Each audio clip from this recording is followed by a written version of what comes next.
How to make money with a vacation rental.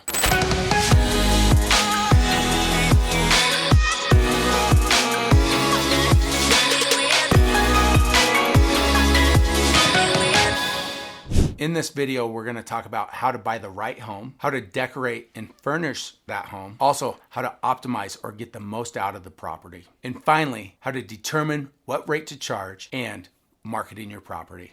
How to make money with a vacation rental. You'll want to pay attention to these things because they could either make or break your bottom line. You want to buy the right house. What does that mean? You want to buy it at the right price. You want to make sure that your mortgage is well under what you could rent it out for. The lower the mortgage and the higher that money that you bring in, the more money that you keep on a monthly basis.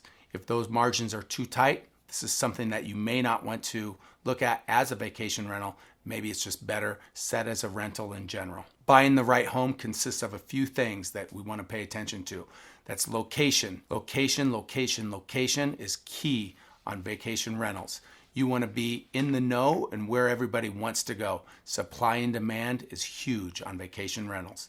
If you're out in the middle of nowhere and that's not where everybody wants to be, then you might have bought in the wrong spot. So take a look at in your area, where's the most concentrated amount of vacation rentals, and then start to price those out and what are those bringing in. You could then back into the numbers and see if it makes sense. What's the size of the rental? What is the size of your competition?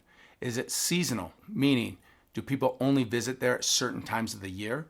If that's the case, you have to consider the vacancy in that property as well, or what you have to reduce the price to get people to rent from you. Regulations. Is there regulations to keep you from actually renting?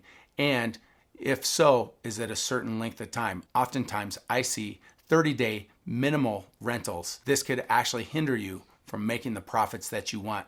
And again, maybe you want to set it and forget it and do a long-term rental at that point. You want to make sure that you're decorating and bringing in the right furnishings in the property. You don't want it just super sterile. You need to bring some class into it. You want to make sure that people feel warm and welcomed. And how do you capture that as well? You capture it through professional photos. But here's the thing. Make sure that you have art on the wall. Make sure that you have some knickknacks around. Make sure that the place is actually furnished. Oftentimes people go in, you don't want to go in and just see a card table, things like that. I'm exaggerating right now, but these are things that you just don't want to do. You want to make sure that people feel good about where they're staying.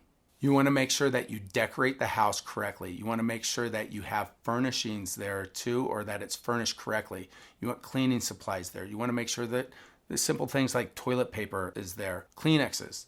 These are things that people actually pay attention to. And if you're not tending to it, they're going to probably ding you for it. So make sure that the house is completely ready to go. You want to make sure that even the bed and linens are clean, but also comfortable. This is a big thing for people coming to stay there. They're going to actually look at these things and make note of it. You want to give them every opportunity to give you 5 stars possible. Another thing you're going to want to consider is those professional photos. You get professional photos for around a couple $100. You will redeem that back or get that back tenfold when people are looking at properties. Your professional photos versus someone doing them on their cell phone. Another great thing to avoid questions and get people to engage is do virtual videos. These videos will allow people to do walkthroughs on the property, will answer a lot of questions that they have, so they could go ahead and make a decision right then and there. Making sure that you have a short, accurate description of the property and maybe the amenities around there. You want to make certain notes in the remarks like, is the property pet friendly? Is it kid friendly? Does it have amenities like a hot tub or a pool? Is there Wi-Fi? Probably. Also, what kind of TV do you have? Sometimes people want to watch TV. Do you have something of interest that people will want to know about? Make sure that you're commenting on these things. Is there a barbecue? Or do you have a safe for them to lock up their personal belongings? Make note of all these things. You never know what's going to make that person decide to rent from you. Just give them that little extra push by putting that information in to guarantee that they do. Before we get to determining rate and marketing your property, click on the link below, subscribe so you can get more information like this daily. Determining rates. What you want to do is you want to calculate the rates of people charging around you. Also, you want to look at minimum stays. You don't want to necessarily have someone that's in there for a day.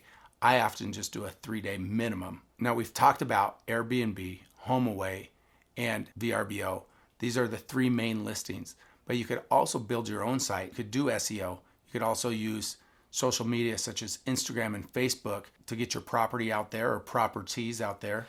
This is another area you could do lead gen and end up capturing additional business without necessarily paying the cost to have it listed on some of these other sites. One of the last things you want to evaluate is, do you want to take on and hire a property management company, or is this something you want to do yourself?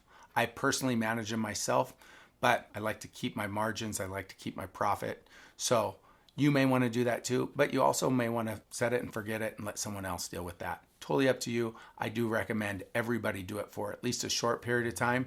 That way you understand what's going on with your property, what to look for, and what to look out for. I have a free gift for you. If you click on the link below, instead of sitting and writing all these things down, we're going to give you a checklist of the key items, the essentials that you need for your vacation rental.